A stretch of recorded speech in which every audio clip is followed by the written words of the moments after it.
Hi guys, welcome to the Dad Bub Show. I'm one of your hosts, Ken Blowfield, and Brendo and I, we interview dads all over the world to find out their secrets on balancing how to be a high-performing dad and a high performer in life too. So without further ado, let's get into the show.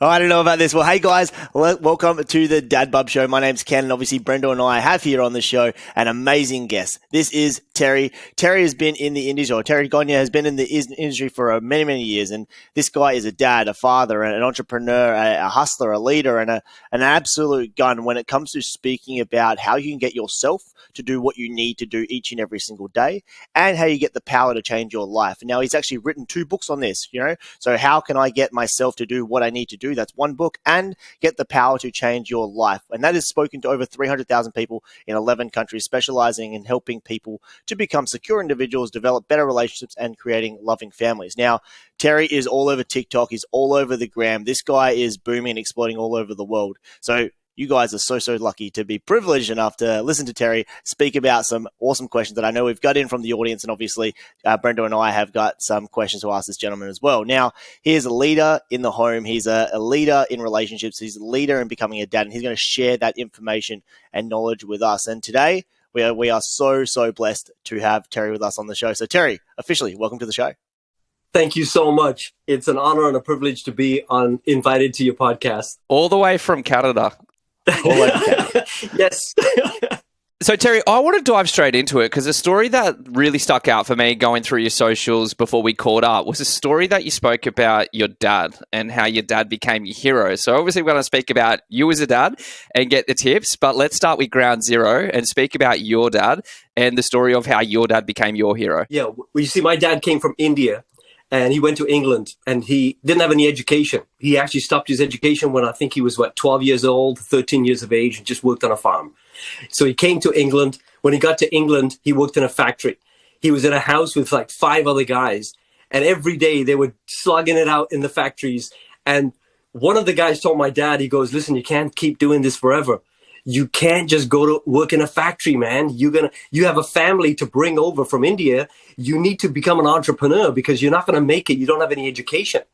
And so my dad said to him, so what am I supposed to do? He goes, do what I do, sell stuff. He said, just go buy stuff and just knock on doors and sell it.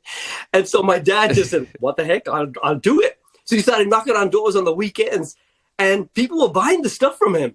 And then what happened was, the funniest thing is, he realized as he started making more and more money, he goes, I can't carry this stuff with me. I need a car, right? But so what he did was, he didn't know this. He went and bought a car first before he could even drive a car. He didn't even have a driver's license. So he bought the car, parked it in the garage. And back then, people did weird stuff. He paid a guy and he says, look, I need a driver's license. Here's some money. Just teach me and make me pass. And I'm like, when he told me this, I'm like, what? And so he got the license. He started driving around. He put all the stuff, he packed it in the back of the car, and he did it again on the weekends. And he started selling and making more and more money to the point where he didn't need his factory job anymore. Then he opened up a retail store. Then he brought his brother over from India. They worked together. And then all of a sudden they had a whole bunch of stores. And on this one particular day when I was 14, my dad said to me, he says, look, I'm going to a wholesaler to buy some stuff for the stores. Well, you want to come with me? I said, sure. I go there and I'm just watching him. And he buys a whole bunch of stuff. And then the guy goes, okay, you need to pay me now. And my dad pulls out a checkbook out of his pocket and puts the checkbook on the table and pushes it over to him. And I'm thinking, why are you pushing it over to him? Why don't you just write it and just give him the check? And so then the guy writes it all and then gives it to my dad to sign. My dad looks at it and signs the check and gives it to him. And then we go back. And when we get in the car, I said to my dad, I said, why didn't you just write the check and give it to him? Why'd you give him the whole book? And he looks at me and he says, because I can't read or write English. I said, are you crazy? What do you mean you can't read or write English? I'm thinking I'm 14 years of age and I didn't even know my own dad couldn't read or write English. And he fooled everybody. He had all these businesses and nobody knew that he couldn't read or write English. What he was doing when he looked at the checkbook, he was looking at the numbers. He knew what the numbers were, but he couldn't write it. And that's the day well, I thought to myself, this guy is amazing. But the crazy thing is, I didn't realize how amazing of a job he did as a father until years later, as I became an older man. Not when I was a boy, because we don't even realize the value of the things that our parents do when we're young.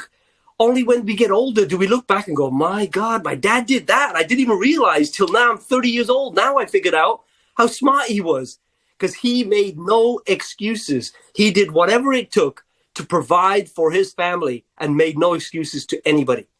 That's the day my dad became my hero.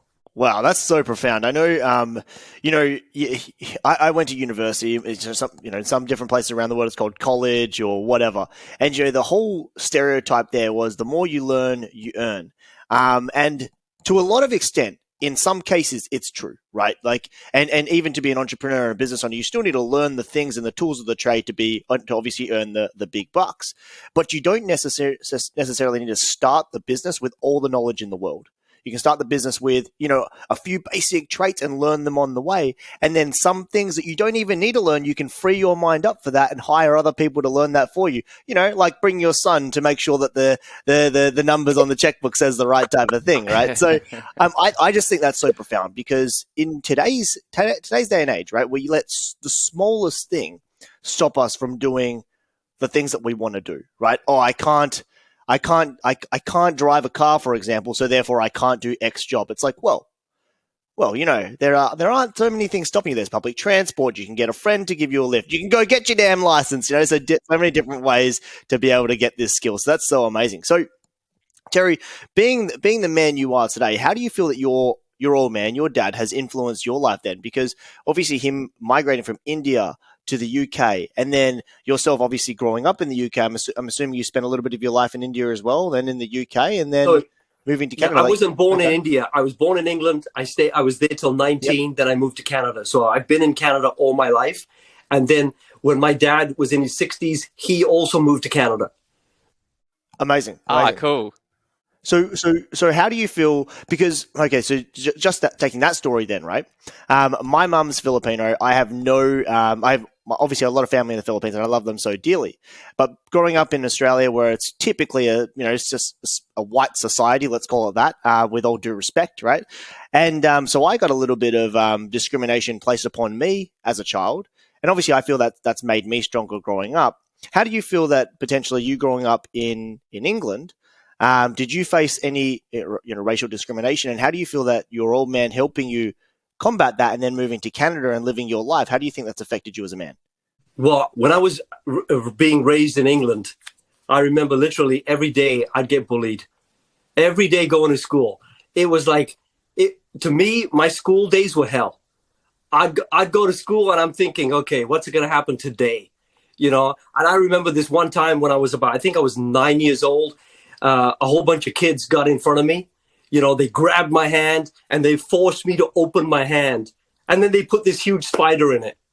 And man, that was not a good day. Oh, wow. Yeah. On another day, I'm walking to school and I don't know, maybe 5 to 10 kids went around me and they just started kicking me all the way all the way home.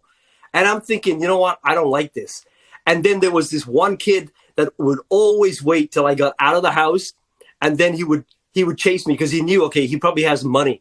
And on this one day, I'm holding the groceries because I just went across the street, and he saw me with a bag of groceries, and then he comes running at me, and I bombed it. I ran straight into my dad's store, and just as I opened the door, I fell to the ground. All the groceries went on the floor, and my dad saw this other kid was chasing me, and he just grabbed a stick.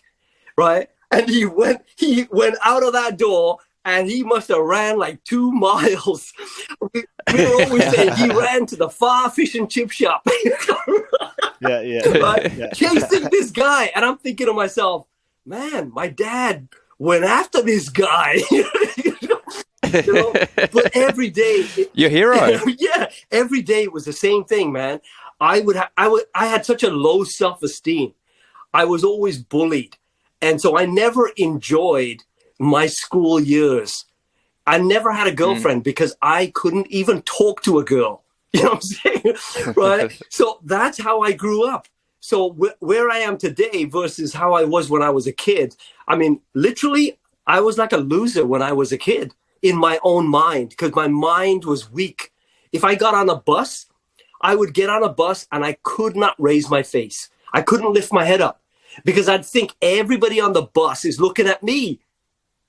And then I'd go sit in the bus like this. It was torture. But you know what? I'm glad I went through that because today I can tell these stories of how I overcame that and people can relate to me because I went through that crap. So I know how they felt. And if I had never gone through any of that stuff, then I wouldn't have made that much difference to people in their lives. Yeah, for sure. That's so profound as well, because you think how many millions, hundreds of millions of people are out there that go through the same thing, and then they have this lens of themselves or, their belief that, like what you said, you are a loser and it's a lot to overcome, which is quite surprising now to hear when you speak to you, because you're obviously a very charismatic man who's very confident in himself and successful in his own, in his own right, which is amazing. Yeah, things changed when I started reading books. Yeah, well, tell us about that as we move into that, about what made you switch. So I know for me in my life, I come from a very middle class, obviously a middle class white family, but it was still very middle class. And it wasn't until I got the book Think and Grow Rich. And I got told I had to read it multiple times because I wouldn't get it the first time by the businessman who gave it to me. And it wasn't until the penny dropped, I don't know, it might have been the fourth and I lied, I didn't read it. It was an audio book on CDs and I listened to it in the car, but I listened to it so many times and it was such profound information. I'd never heard personal development before, which eventually, like you move into Canada on the other side of the world, I moved to Perth, which is the other side of the country, to go discover life for myself and become this entrepreneur instead of working in the public service. So tell us a little bit about your story. So what happened was when I was in my 20s, this guy started sharing with me about personal development books, right? And so he gave me a book. I started reading it, but every time I started reading, I'd fall asleep. I couldn't read. I couldn't read the book, And then I realized, okay, there's some really good stuff in this book. How do I keep myself awake? So what I did was I said, okay, I'm going to walk. So I'd go in the kitchen and I'd walk 10 steps one way, 10 steps back with the book open, and I'd be reading. And I must have walked like 10 miles that night, just reading the book in my kitchen, because I knew it was so important to get these words into my head. But I had to fight not falling asleep, right? Now, the reason why I kept reading, it was profound, absolutely profound what happened to me. I'd read these books and then I'd stop reading them. And then when I stopped reading them, all of a sudden I find my mind somehow getting weaker. I don't know why, but all of a sudden I'd start losing my temper more. I'd start getting a little bit more frustrated, a little bit more negative. And I'm like, what's going on here? Then I didn't even realize what the books were doing. Then I'd go back to reading the books, and I'm reading and reading and reading, and all of a sudden I'm more positive. I can see things better. I'm acting differently. My mind seems stronger. Then I'd stop reading the books. And then the same thing would happen over and over again. And that's when I realized, it's your mind, buddy. You better keep reading these books, because every time you stop reading them, your mind starts having its own heyday. It starts getting off track. So it's almost like a horse that's, wild. You got to throw the reins on it, sit on it, and pull it back and say, I'm in control. And that's what the books were doing to my mind. And so I realized, my wife even noticed, she goes, have you stopped reading lately? Right? That would always, because when I got into spirituality and I started reading spiritual books, she could tell. When was the last time you read one of your spiritual books? And I'm like, why? Because I fell. It was that crazy. It was so obvious, my behavior and my thinking, and it was the books. It wasn't like sitting there watching a YouTube video, because you can watch something visually, and what's happening is you're only using your eyes and your ears. But when you're reading something, man, you got to read those words, and they're going into your mind, and it takes you to a different level. And that's why reading changed my whole life. Yeah, I'm a big believer in reading as well. I think I'm an audiobook aficionado, right? Because it's easy. It's I can't read a book whilst driving my car, or at least I shouldn't, right? But I can certainly listen to a book whilst driving my car. But obviously, when I'm in my home, it's lovely to read a book because it's not only do I read and it's instilled in my brain. Because you read it, you also hear it because you hear it in your own voice. I mean, not that I'm reading it out loud, but it's almost as if you're hearing it internally, which is that double kind of entendre almost. You're reading it and you're pulling it into your body, but also you're listening internally as well, and really kind of deciphering the meaning of those words. But I am a stickler for audiobooks because I can read, 2, 3 books a month, reading them, and that's if It's all anyone's about just the listening speed. to audio, yeah, it's exactly in 2 times speed. I'm putting quotation marks because when I say read, I'm actually just listening, and I think there's a difference between actually reading books and listening to books. But Terry, look, obviously, your whole life has obviously been modeled around obviously your old man, your dad, your childhood, moving to Canada, and then obviously being, reading books, becoming a professional speaker, and obviously talking about all these amazing things. But I'm curious, right? You're telling us that reading has changed your life. Could you give us a couple of books that you feel has really radically transformed your life that you feel that every man, woman, or person should read? Good question. One of the books was a book called Dream Giver, right? Dream Giver by Bruce Wilkinson. That book blew my mind. One of the videos on my TikTok and Instagram is actually about that book. That book is fantastic because it's simple language, but there's a part in that book where the guy talks about the characters of the book. The characters, they don't have normal names like John, Peter, Jane. They have names like Nobody and Somebody, right? Mr. Nobody Right. wanted to be a somebody, then he met Mr. Know-It-All, that kind of stuff. And that book is so fascinating because it's so relatable. That's one book. And then there was another book called Read and Get Rich, right? Originally, it was called Read and Grow Rich, but they changed the title to Read and Get Rich. The reason why that book is so good is because it tells you logically why a person should read, the nuggets that you get from reading, and famous people today, when they weren't famous, when they didn't have any careers, the books that they read that inspired them, that changed their lives, what books were those? And it goes into the top writings that have changed people's lives over like many hundreds of years. So that book is really important to explain to somebody. You may not think reading is important, but you need to understand what it's going to do for you because there's many facets to reading.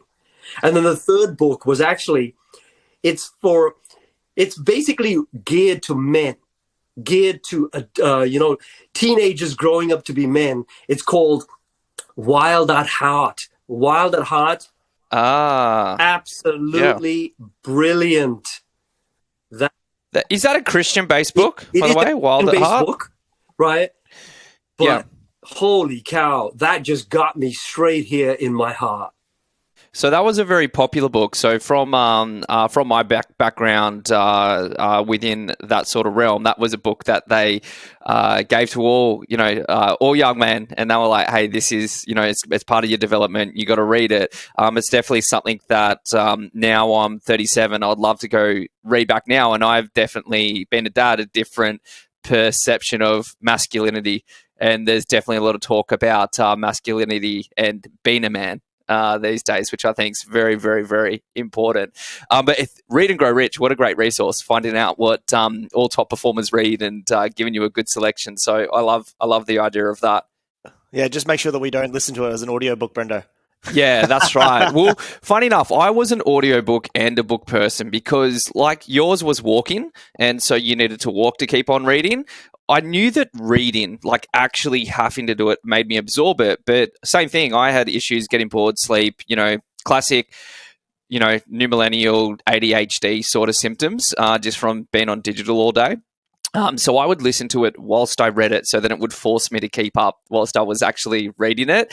But then I've transferred and said, I can't use a Kindle. I can't use an iPad. This has to be like paper and ink. And I need to start to work as a human instead of being connected to digital media all day long, especially when that's your job, when you're in front of a screen. Now, you mentioned your wife, and you mentioned that this is in the early days of you reading and her saying, hey, are you reading your spiritual books? So I want to know, how old were you when you met your wife? Because I want to start to go into the family dynamics and the kids side of stuff and you being a dad. Yeah, well, when I was in England, right, I had actually failed all my schooling, right? I was literally the black sheep of the family. My dad was like, what a loser, you know. And he was because everybody else went to university. Everybody passed 11 plus. I didn't even pass my 11 plus. I failed all my A levels, right? So I knew I ain't going to make it. I'm not going to go to university. So now I'm 19 years of age, having failed everything. And my dad's like, what are you going to do now?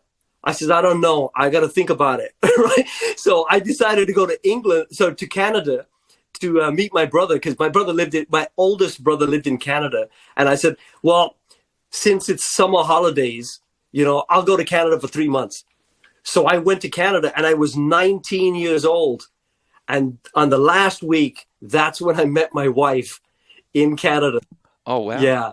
Amazing. I met her there, and then unfortunately I had to leave Canada because I was only there for a holiday for 3 months. I met her in the last week, and then as soon as it was over, then I went back to England, and then 8 months later I came back, and then I was at that point I was 20 years old, and then we got married. Oh, wow. That quickly. Yeah. When you know, right? Oh. One question I have, because I know Ken's going to take it from here. One question I have. So, assuming social media is not a big thing back then, because I think that from what I read, you've been with your wife for 28 years. So pre-social media days, you've met her. Pardon? 37 years now. Oh, 37 years. Okay, 37 years. So definitely pre-social media age. So you met beautiful wife. You're in love, no doubt. You're now on the other side of the world. And then, how did you stay in communication? Because it's not like you were dropping DMs. Like, how did you keep that flame? How did you keep that thing going? Okay, so when I left Canada, all I did was write letters. Right? Literally every single day I'd write a letter, and then she would write a letter back. So for those 8 months, it was just letters. And you know what? Every single letter that she wrote and that I wrote, I have them all. Awesome. I have them. That's so good. I have them all in a pack. And usually once or twice every year or 2 years, I actually read them all. So that's how we kept in touch. That's special. Very, very cool. That's unreal. So when when obviously you and your wife were together, and then you had your children, Anil and Aaron, when did they come about in your life, and how did that moment change your perception of life? Well, my first son was born when I was 23 years of age. Okay. And then the second son was born 5 years later. Right. But when my first son was born, I mean, I'm 23. What does a 23-year-old guy know about being a dad? Right. But when he came out and I had him in my hands, the first thing I said was, boy, he's got big hands. Right. that was my first words. Right. He's got big hands. But then something weird happened, man. Right there, I looked at him and I'm thinking, from his perspective, I'm God. Yeah, wow. I'm God to this guy. All he's got is me. And it was like, wow, man. Like, this guy is going to rely on me to live. And that sort of like just hit me. It's like, that's a huge responsibility, because I have his whole life in my hands. So right there, it was almost like, okay, it's time to pull up my socks and have the right attitude, knowing that this kid is going to learn and become something special, dependent on what I do. Because for the first number of years, nobody else is going to influence him. It's just me and my wife. But when I saw him, that's when I realized, now I know how God feels, but I was God to him. And I'm like, yeah, he's so reliant on me. So, yeah, man, it's that unconditional love. So Ken and I speak about this a little bit. And my thing was when Evie was born. So I have a daughter, and when she was born, I said it was almost like I could feel it. And I'm like, oh, we are wired for this provider instinct as men that kicks in. And it's like what you said, you explained it so well. It's like, oh, well, mine was a little bit different. I was sort of like, oh, I can't mess this up. Like, there's no option that I can mess this up. You need to make sure that your family's taken care of.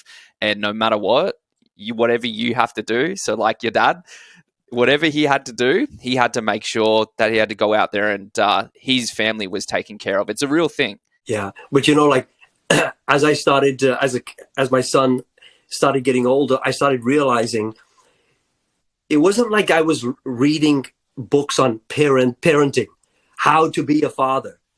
The books I was reading it wasn't a focus on I need to be a better dad. It was a focus on I need to be a better human being. I love that. Everything that he's gonna have he's gonna be looking at me as the model. So you know what? I'm not looking for books on how to be a dad. I'm looking for how to become a better person. My mind, my body, my heart, my soul. I have to be the example so that he can watch me and say, okay, so that's what I'm supposed to be doing.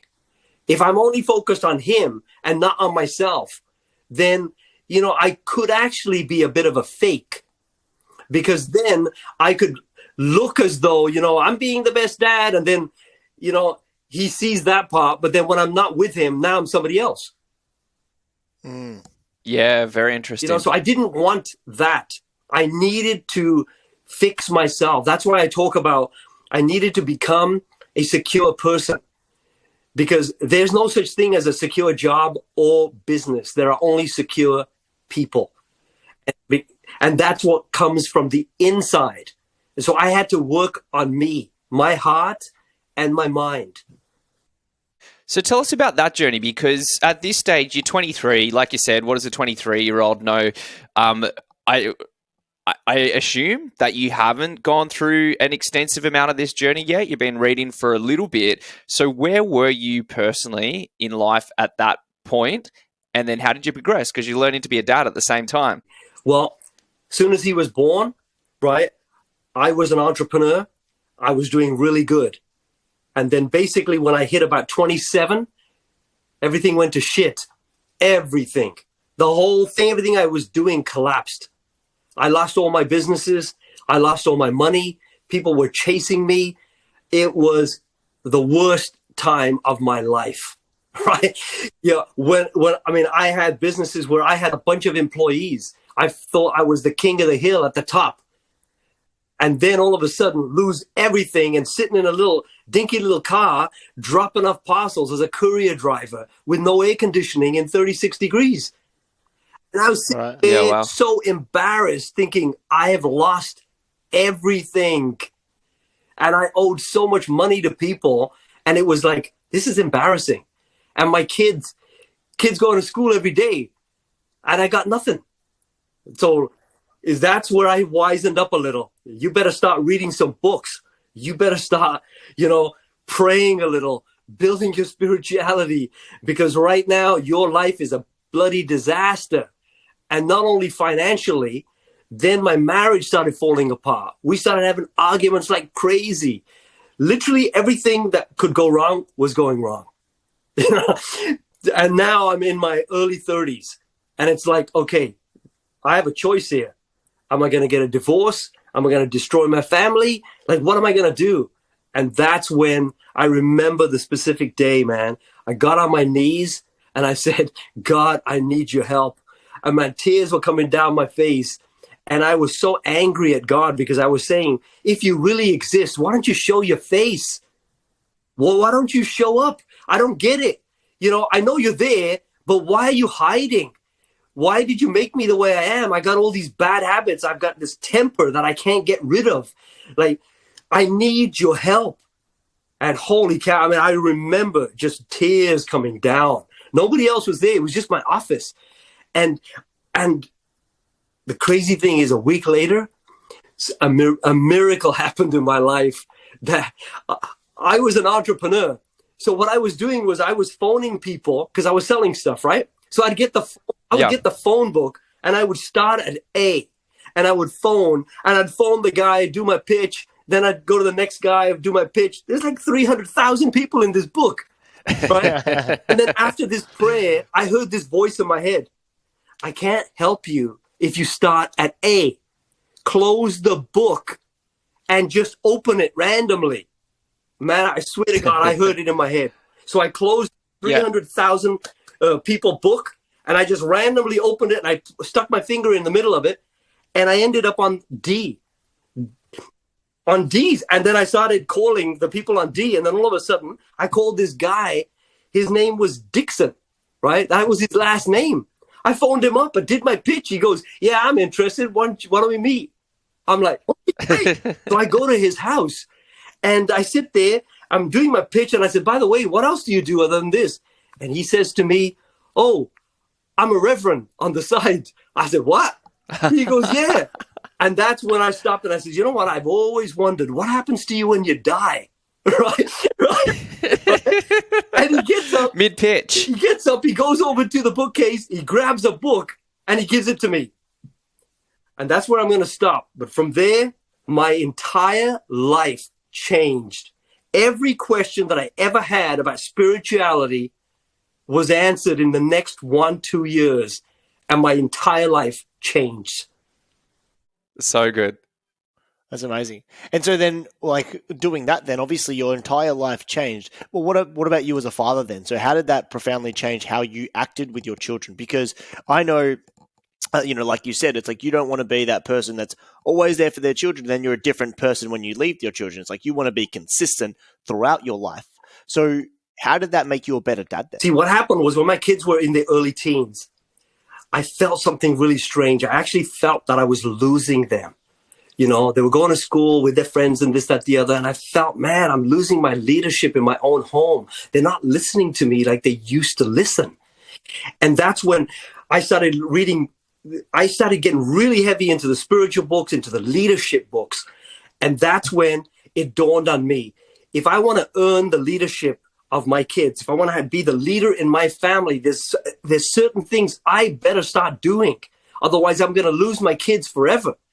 And what I realized there were 3 things that I had to do. Number 1 is example. I had to be the example for my kids. Whatever I told my kids to do, I better be doing it before I tell them. Otherwise, I'm going to be a hypocrite. They're never going to trust me because they're going to look at me like, you keep telling us to do this, but you never do it yourself. So I knew the only thing I got is my word, my example.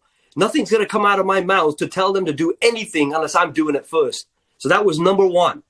Number 2 Love that. was communication. I had to figure out, because my kids were different, I had to figure out how I would talk to one kid versus how I would talk to another kid because their personalities were different. I would tell both my kids to go brush their teeth. One would tell me, you want to fight? The other guy would sit there crying. I'm thinking, I don't get this. I asked them both to brush their teeth and they act differently because personalities were so different. So I had to learn about personalities and how I should communicate with them, right? And then I figured out the biggest thing with communication. It's not, see, everybody tells you it's not the way you talk, it's the way you listen, right? You got to listen to people. We all know that. We all know you got to listen, but why is it we don't do it? Why is it that we don't actively listen? It's because we don't understand the value of listening. And I learned this from my spiritual mentor. He said, you will listen to people if you had spiritual eyes.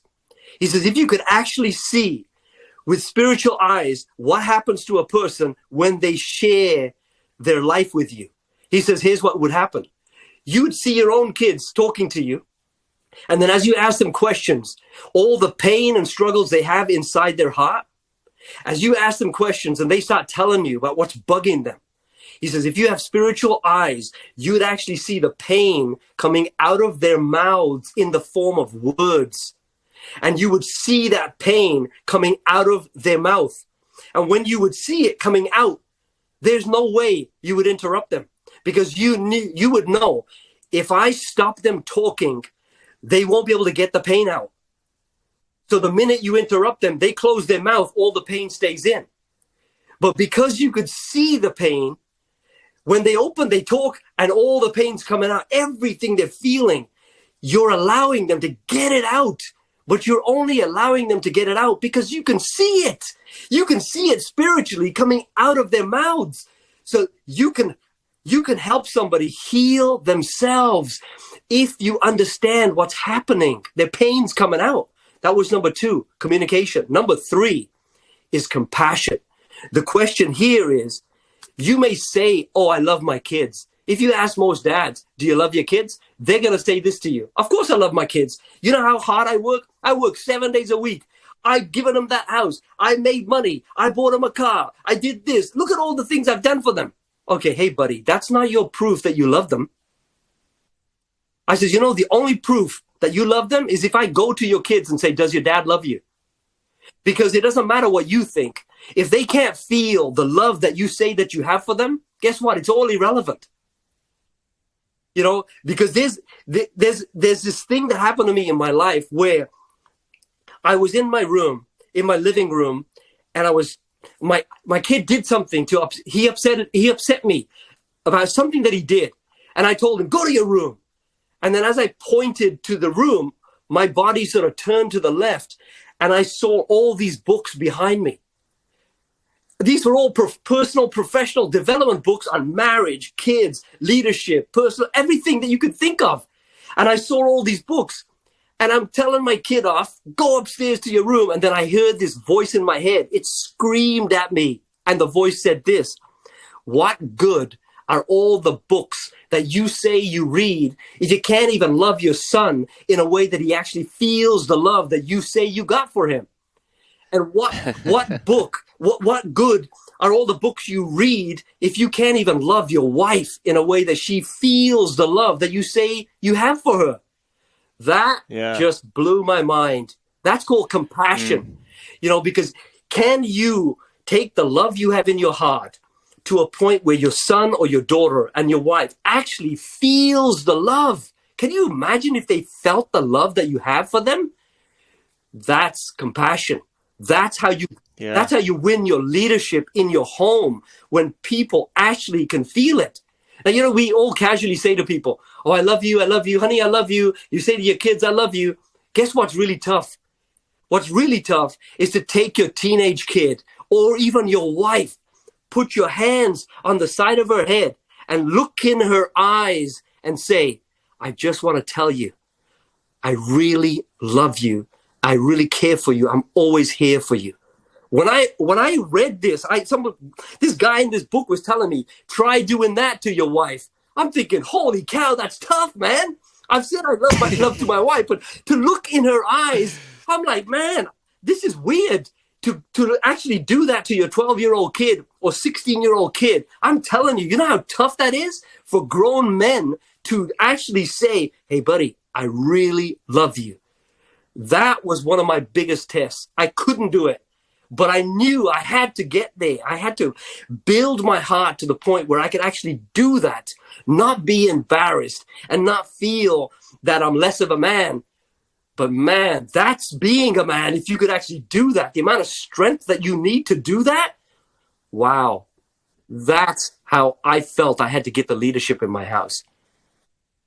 I love that. 3 very powerful points. Yeah, 100%. So, Terry, when you're looking at those three big points there, right? You've got leadership, or I think the term you used was let's say leadership, because it's pretty much leadership, right? Leadership, compassion, and then and communication. Leadership, communication, and passion. Oh, compassion. Sorry, those 3 big things. And when men, like Brendo and I, and all the men that are listening to this, how do they improve that? Because obviously you gave some fantastic examples for communication, and you need to look through with spiritual eyes. But then when you're looking at leadership and modeling, and obviously ensuring that you do something first, it's like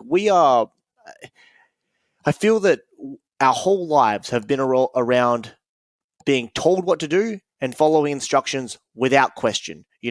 Parents tell you to do this, you do that despite what they're telling you. It's like, what? And a typical example of what a child would say, it's like, how come I have to do this and you don't? And then the response of the parents, like, because I'm your mum. You have to do what I say, right? And then that gets strengthened again when you go to primary school, and then secondary school, and then you go to university or college or whatever it may be. It's like these things are just pushed upon us. And then when you get your first full-time job or part-time job or job, in fact, it's like you're just told what to do and there's no questions asked. So how do we reprogram our mind to be like, okay, no, I'm not just going to tell my child what to do. I'm going to show them with example. Two things that I did. One was affirmations, right? When I say affirmations, I wrote down the stuff that I felt that every time I did something wrong and I knew that I did it wrong, I would grab a business card, turn it over, and I'm going, okay, I did this wrong. So now I got to fix that. So on the other side, I would say if I lost my temper, I would turn to the other side. I never lose my temper, And so I literally had all these cards of the things that I knew I was doing wrong in my house, as a man, as a father, as a husband. So I had all these things. People say, oh, don't focus on the negatives. Hey, what are you on about, man? I got to focus on the negatives to know what I need to fix, right?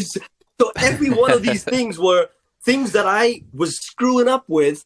And now I know, okay, these are my faults. But then I did something that was really tough, man. I went to my wife and my kids and I said, guys, I need your help. I said, I want you to tell me how I can be a better dad. I said to my kids, I want you to write down 3 things that you think I can improve on to be a better dad for you. I went to my wife and I said, I want you to tell me 3 things that I can do to be a better husband. But by the way, no more than 3. That's it. Only 3. That was so tough to do because now you don't know what's coming. And when it comes at you, now you got to fix it. So getting their feedback, writing down all the things that I felt I was doing wrong. Then it was like, okay, there's my affirmations. Now I know how to become a better person. So then every day, when I knew, okay, my wife's going to come home from work or my kids are going to come home from school, half an hour before they walked in the house, I'd be reading my affirmations. I never get mad at my kids. I never argue in front of my wife. I'm reading them because I know they're about to walk in that door and I got to have it in front of my head, so that this way I act in a certain way. I did this for years, man. I had a stack full of these things. And I thought, even if 10% of these things get improved, right, at least I'll become better. But I know what I need to fix. The people who don't read, they never analyze their behavior. They have no idea how they're actually behaving because they're not reading nothing. They're not doing any self-reflection. So if you want to change, you need to self-reflect. You need to look at yourself, get out of your body, look at yourself and figure out, you know what, I'm screwing up here, I'm screwing up there. Being honest with yourself. Write down the areas. That's how you improve. Just know what you're screwed up in rather than think, I'm perfect. I don't need to read. I always told my kids there's 2 ways of growing as a person. Natural progression and active progression. Natural progression is to live your life naturally and screw up and make mistakes and then learn from your mistakes. I said, but you might be 100 years old, but by the time you figure out that you could have avoided these things. I says, the other one is active progression. This is read books, find out what other people did, learn from their mistakes. And now guess what? You may be a 25-year-old kid, but you think like a 50-year-old guy. You know so much about the world because you actively progressed in tens of years. You brought it all forward. I said, that's the only way that you can live your life. It's so good. It's so good. Terry, man, thank you so much. There's been so many great, valuable points, and I just love your passion for it as well. Now, we always finish off with 2 questions, so I'm going to wrap around onto these. Ken and I met each other from the health and fitness industry, so we've sort of grown up in this space, and it's something very, very close to my heart. Now, we all know about the dad bod, and men busy with work, having kids. It's a real thing, getting out of shape. So I always ask my question being, what's your favorite way or how do you take care of your health and fitness? Well, what I figured out was that in every area of your life, there are future-based events and present-based events. And if you keep doing the present-based events, you're going to stay in the present. So if you don't know what a future-based event is, you're going to keep doing the same thing and you're wondering, why isn't things changing? Like, for example, fitness. If my goal is to be stronger and fitter, there are 3 things that I have to do. 1 is I have to exercise. 2, I have to figure out what I'm going to eat. 3 is how much am I going to eat? You know what I'm saying? Right? Those are the three different events. Now, Yes. one of those is the future-based event that actually controls the end goal. If you leave that one out, you're never going to make it, right? Yeah. Like, so what I did was I figured out the future-based event is actually exercising. It's not what you eat and how much you eat. It's exercising. And I'll tell you why. Imagine if you ate whatever you wanted to eat. You can eat all the junk food. You can eat as much of it as you want. But so you didn't care about that. All you focused on was exercise, exercise, exercise. And you fixed the time just to exercise. When you put in more time into exercising, you're going to get to a point where your body is going to say to you, start talking to you, don't you dare put that in your mouth. Do you know how hard you worked? And all of a sudden you're thinking like, what? Your body's actually going to say, don't eat that pizza. Man, we just did 100 push-ups. We're not going to go backwards. And then all of a sudden you figured out the future-based event was exercising. And now because of the exercising, you don't eat as bad. You don't eat at 12 o'clock at night. It was because you figured out what the future-based event was that was going to change your life. That was it. That's how I did it. I love that. I certainly feel that way a lot of the time. You know, if I train really, really hard on one day, I don't want to eat shit throughout the rest of the day. Like I naturally feel really good. But just because I eat healthy throughout the day doesn't mean I want to go train. Yeah, that's actually a really valid point. Yeah. I'm a sucker. I just get it done first thing in the morning. So then it's done. It's out of the way. I've hit my whoop strain. I'm good to go. Yeah, 100%. So there's always one question we like to finish up the podcast with, and it's a little bit of an interesting question. It typically gets people thinking, so I'd love to put this to you, Terry. So what is one question no one has ever asked you about either being a dad, generating wealth, running a business, could be balancing time, or whatever you secretly wish someone has asked you but hasn't? Great question. That question is, who is the true leader of a family? And I'll ask you for the first time ever, who is a true leader of a family? The true leader of a family is not the mother or the father, and it's not the kids. The active leaders are the parents. They're the active leaders, but they're not the true leader. The true leader of a family is actually the presence of God. And I'll tell you why. I'm not talking religion, I'm talking logic.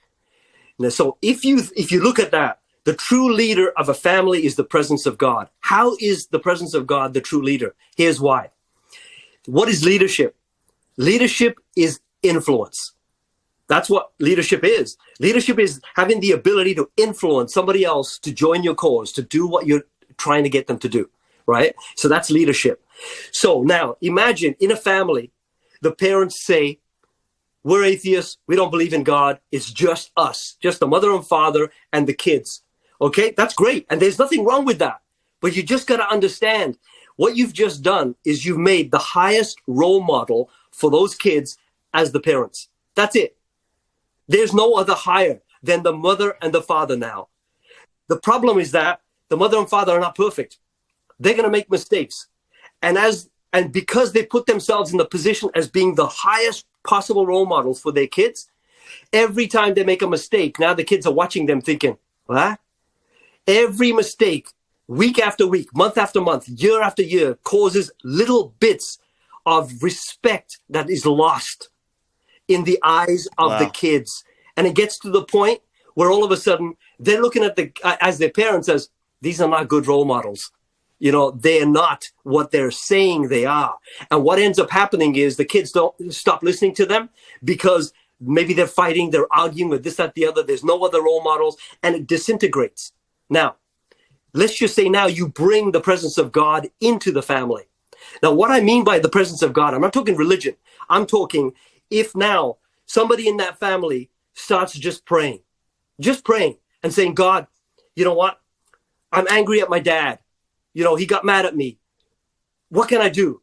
If you know the heart of God and you pray, all of a sudden what's going to happen is the more you pray, you're going to start hearing voices in your head that say this. Hey, you know what? Forgive your dad. He didn't really mean it. He loves you. It just came out of his mouth. Now, where'd that come from? I don't know. But if you start praying, you're going to hear that. You're going to feel it in your heart. So what happens is when you bring in the presence of God in the family and different members of the family are just praying on their own in their own room, what it does is now the presence of God by them praying is the leader, because it's influencing the way they behave towards their dad, towards their mother, towards their brother, towards their sister. So the presence of God now is leading, influencing each person in that family to behave in a certain way towards the rest of the members of the family. And guess what? It keeps the family together like the glue, because everybody now is forgiving each other, but they don't know why. Why are they forgiving each other? Because they got this little voice that's in their heart saying, your dad's really a good guy. It's okay. Forgive him. That's the true leader. And that's got nothing to do with religion. It's just having a relationship and knowing the heart of God, just telling you it's okay. Forgive him. That is the secret to having a family that's close and forgives each other. Now you take that presence out, you've just removed the glue. And I said that to my son, because my son said to me, I don't think I need God. And I said to my son, I said, of course you don't need God. What do you need God for? If you want money, you ask me. You want food, you ask me. If you want a house, you ask me. I said, what do you need God for? And then I turned around and I said to him, but remember this, one day I'm not going to be here, and nor is your mom. And then something might happen in your life that brings you to your knees. Everything could collapse. And you know what's going to happen? On that day, you're going to get on your knees and you're going to pray and you're going to hope that there is a God, because your life's a mess. And you're going to pray and say, God, I haven't believed in you all these years, but you know what? Can you help me? I said, on that day, two things are going to happen. You're going to pray, but the second thing, you're going to have an enormous amount of guilt in your heart because you never cared about ever trying to build that relationship. I says, what's better, waiting till that day or slowly trying to build that relationship now? So maybe he can help you to avoid some of those challenges that might come into your life. I said, that's why you do this. That's how you keep a family together. Yeah, I love that. I wholeheartedly agree. And I think, just even listening to that, I know I can be better with my faith. And one of the big things there, it's like even in every single religion around the world, they teach that humans, our presence or being on this planet, none of us are perfect, and we're all striving to do better. Every single religion and faith teaches that, which is so perfect and beautiful. Kind of tying up to your kind of analogy there, because if the children understand that, it's like even the parents are working to be better, and so am I. Love that. Brendo, I know you typically close us off here at this specific point. Terry, that was amazing. All I'm going to say is what blew me outside of the answer that you just gave was how fast you were just able to answer that question, because usually that stumps people right at the end. So that was super, super impressive, and I love your passion. And Terry, thank you so much for your time this morning. I got a page full of notes right next to me now. I'm going to be going through all of your stuff. Now, obviously, you've got Instagram, TikTok, but I really want to I get people to be able to find your books too, because the information you gave today was phenomenal. So I'm going to give you the floor. Where's the best way for people to find you, to connect with you, and a little bit about where they can purchase your books? Well, they can go to my website, terrygogna.com. Unfortunately, it's under construction, but it's coming there. The cart has to be adjusted, so we're just working on that. So they'll be able to get my books in a short while. Right. But obviously on social media, whether it's Facebook, whether it's Instagram or TikTok, they'll be able to find me. Okay. And one thing I do have to ask, do you ship to Australia? Well, I will ship anywhere in the world. Right. But my books are going to come in three forms: audio book, it's going to come in ebook, and it's going to come in a hard copy. So whatever they want, it's going to be available. Amazing. No, that's so good. Thank you so much, Terry. We'll make sure we put the notes down below. Ken, anything else from you before we close off? Guys, that's absolutely it. Well, Terry, thank you so much for being on us. Now, guys, if you are struggling to find Terry Gogna, you don't know how to spell his name, it's super easy. TerryGogna, and you can just pop that into Google and everything will come up, including his books, Instagram, TikTok, YouTube, the work. So, Terry, thank you so much for jumping on the show and being with Brendo and I. We are super appreciative. Thank you, guys. It's a pleasure. Amazing. Have an amazing time. Bye for now. That's it from us on this episode on The Dad Bub Show. If you want to find out a little bit more about us, head on over to www.dadbub.com. Until next time, see you next week.